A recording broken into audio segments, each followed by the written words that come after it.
Okay, this video is chapter 6 from the book Medical Reformation, Vegan Renaissance Bible by me. And one thing you might be wondering, why am I kind of going through this easy, simple stuff first? And the reason is, when I write a book, I often put a bunch of straightforward stuff at the beginning so everybody can enjoy it.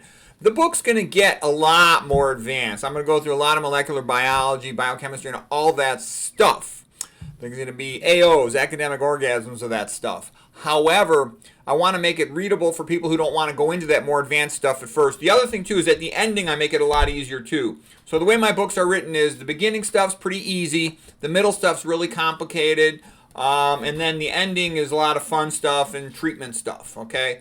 What I've basically done here is I've rewritten all the medical textbooks, okay? This is the real truth about the sophisticated understanding of what causes disease and what can help people to get better, okay? The intro stuff is sort of general concepts and stuff and kind of fun. All right, so this is chapter 6, Parable of the Zookeeper. Okay, so this is just, our friend here, a happy, healthy monkey.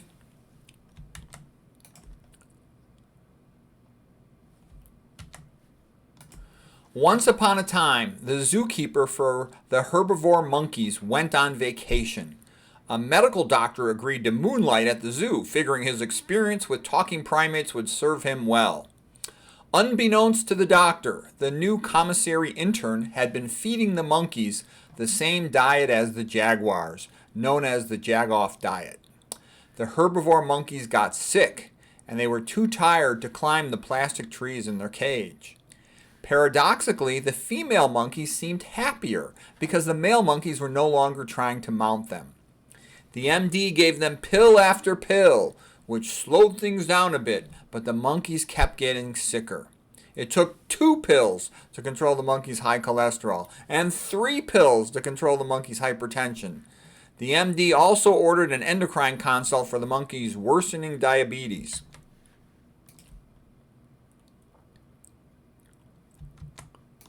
Perhaps a CGM, continuous glucose monitor, with an insulin pump with artificial intelligence, auto-programmable insulin dosing might help.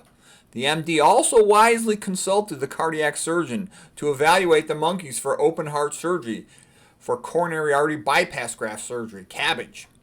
The surgeon went through the standard consent for CABG with the monkeys: graft occlusion, myocardial infarction, heart attack, chronic arrhythmia, permanent pacemaker, kidney failure, cognitive impairment due to postoperative hypotension, cognitive impairment due to atherosclerotic embolization to the brain causing stroke, death, painful death, multi-organ failure, and so on. The monkey was scheduled for the operating room the next day. That morning, the zookeeper returned from vacation. The operation was postponed. The zookeeper put the monkeys on a plant-based diet.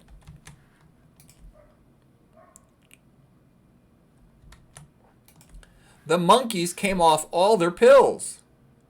However, the male monkeys started trying to mount the female monkeys again. One of the female monkeys filed a complaint that the zookeeper was a misogynist. The zookeeper got fired. Then all the monkeys died. What was the zookeeper's name? Dr. Kempner. Yay! So here's Dr. Kempner. He was sort of the Andrew Huberman of his day. Just kidding. Dr. Kempner was a genius and a rock star of the health world, nutrition therapy world, a multimillionaire, very popular with the ladies. Supposedly he had his own little harem, and his house was connected by walkways to his babes. Yes, am I jealous of him? Totally. Okay, so he saw about 19,000 patients. Dr. McDougall said he's probably the best doctor who ever lived. He had incredible results. His book, his 2 books are available at drmcdougall.com. You can just read them there. I read both of them, what I could read. Some of it was in, like German or something. I couldn't read that. What else about him? The biography of him by Barbara Newborg is very good. She was a physician who worked with him. And he's got all these photos of reversing congestive heart failure, reversing diabetic retinopathy, hypertensive retinopathy, abnormal EKGs, patients losing over 100 pounds, numerous patients losing over 100 pounds. So anyways, it's kind of interesting, and good at maintaining kidney function. So, okay, that's it for this chapter. The parable of the zookeeper.